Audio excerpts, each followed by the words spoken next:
My topic for today is all about acaricides. I am Majesty MAregius, third year student, major in crop protection entomology.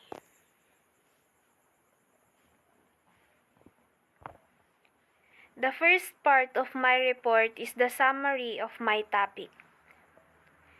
Pesticides are important pest management tools. Pests may include insects, mites, fungi, and bacteria which cause plant disease. Until mid-20th century, in agroecosystems of low-level productivity, Phytopagus mite populations usually stayed below economic injury levels due to natural regulation by predatory mites and mite predaceous insects.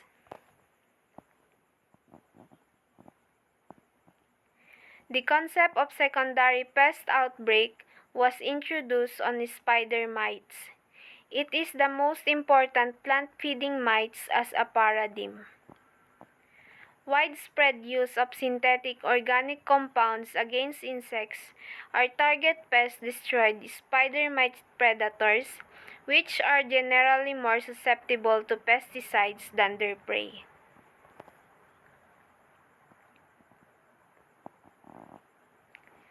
Heavy selection pressure by neuroactive insecticides cause emergence of spider mite population resistant to these compounds. Earlier, wettable sulfur and petroleum oils were sometimes used as insecticides or miticides. Petroleum oils are used as dormant oils and summer oils to control mites, scale insects, Pyrrhizilla, mealybugs, etc., and against eggs of spider mites.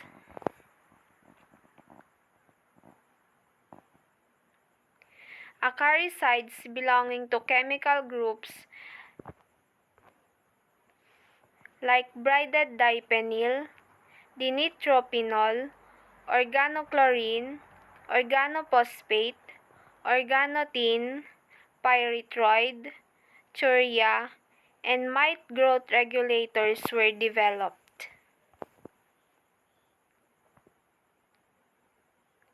Insecticide Resistance Action Committee, or IRAC, has classified the insecticides and acaricides as the basis for the effective sustainable management. Role of acaricides in IPM of spiders mite will be further discussed. Development of acaricide resistance and measures to counteract their effect are also included.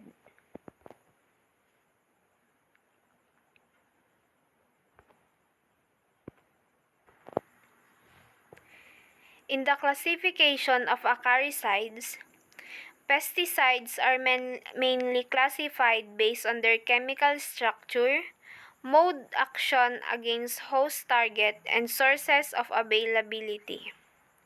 Number 1 is the inorganic acaricides. Wettable sulfur. It is a good acaricide and fungicidal compound. Most of the mites belonging to the family of Euripidae are susceptible to sulfur, lime sulfur, sprays, or simply sulfur dust.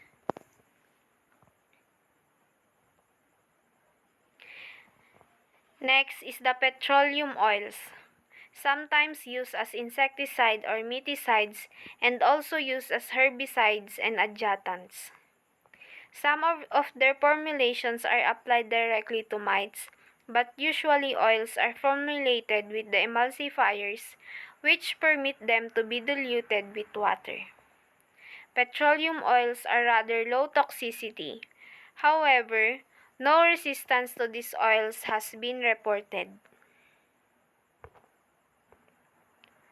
Summer oils have been extensively applied go deciduous and on citrus fruit trees or ornamental plants to control spider mites and bud mites. However, dormant oil sprays are used to control pests during the growing season. Oils kill mites and their eggs by contact. The toxicity may be due to suffocation of the pest, as oil black spiracles or stigma in mites.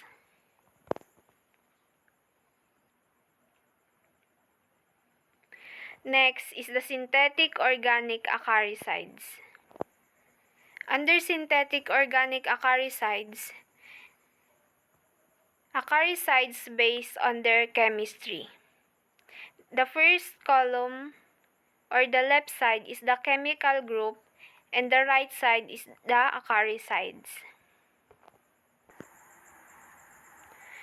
The chemical group are bridge diphenyl carbonate, dinitrophenol, formamidine, macrocyclic lactone, mite growth regulators, organochlorine, organophosphate, phosphonate, organonothine, phytalimide, pyrazole, pyrethroid, pyrrole, quaternary ammonium, quanoxaline, sulfite ester, thiazolidine, thiourea, and the unclassified.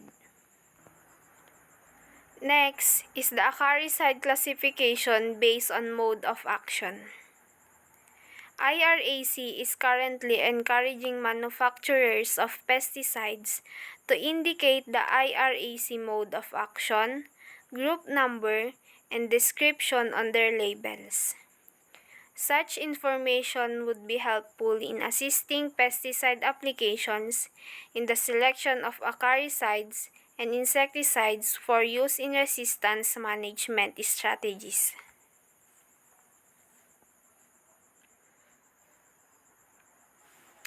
Under this acaricide classification based on mode of action, it has 4 types. First one is the nerve and muscle targets. Next, acaricides for which the mode of action is unknown, respiration targets, and the growth and development targets. In the nerve and muscle targets, several current acaricides act on nerve and muscle targets. Acaricides that act on individual targets in this system are generally having fast action. In Group 1, it is the acetylcholinesterase inhibitors. Group 2 is the GABA-gated chloride channel antagonist. Group 3 is the sodium channel modulators. Group 3, which is the chloride channel activators. And Group 19, which is the optamine receptor agonist.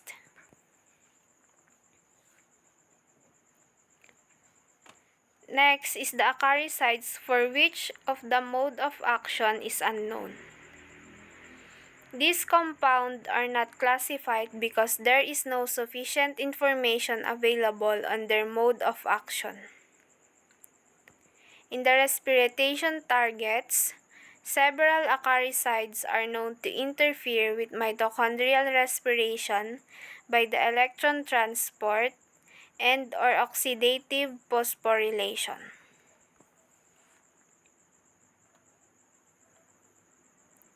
Under respiration targets, it has the group 12 or inhibitors of mitochondrial ATP synthase, Group 13 or the uncouplers of oxidative phosphorylation via disruption of the proton gradient, Group 20, which is the mitochondrial concept 3-electron transport inhibitor, Group 21, mitochondrial complex 1 electron transport inhibitors, and Group 25, which is the mitochondrial complex 2 electron transport inhibitors.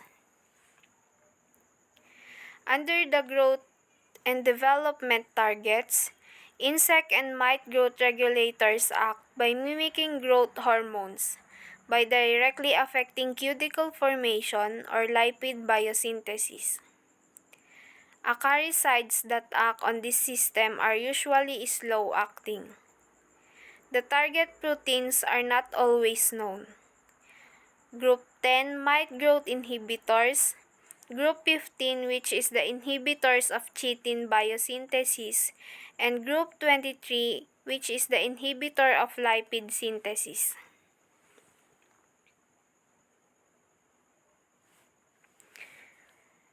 Under the role of acaricide in IPM of spider mites, biological control of phytophagous mites by predatory mites, particularly of family Phytocidae and other predator, proved to be successful alternative to conventional chemical control, especially on greenhouse crops. In modern crop protection, acaricides should be as biorational compounds, highly effective against mite pests and relatively safer to their predators with low to human health and environment. It is very important to know the effect of acaricides and other pesticides on Phytocidae mites. In the acaricide resistance and its management, it has two resistance. Number 1 is the acaricide resistance and the management of acaricide resistance. Resistance refers to as in the sensitivity of a pest population that is reflected in the repeated failure of a product to achieve the expected level of control when used according to the label recommendation for that species. Some pest populations are known to have cross-resistance. They are not effectively controlled with pesticides having the same mode of action that generally targets the same site within the pest. Multiple resistance is the most difficult type of resistance to manage because the number of management options is reduced.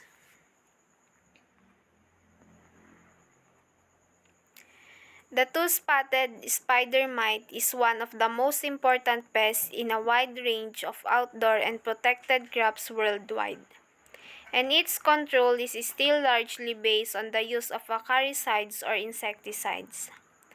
Because of its short life cycle, abundant progeny, and Arenotochus reproduction, it is able to develop resistance very rapidly to many compounds of different chemical groups.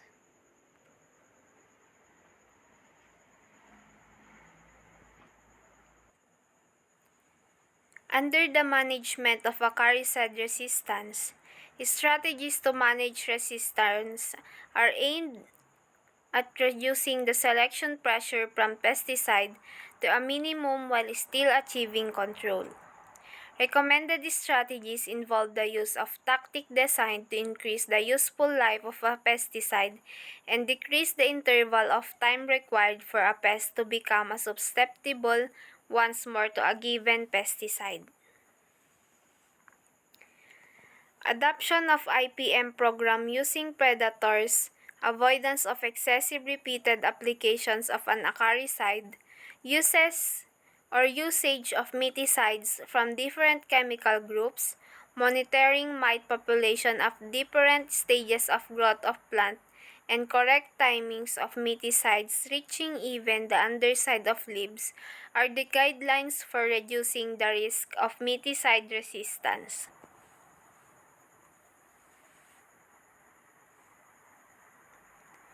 That's all. Thank you.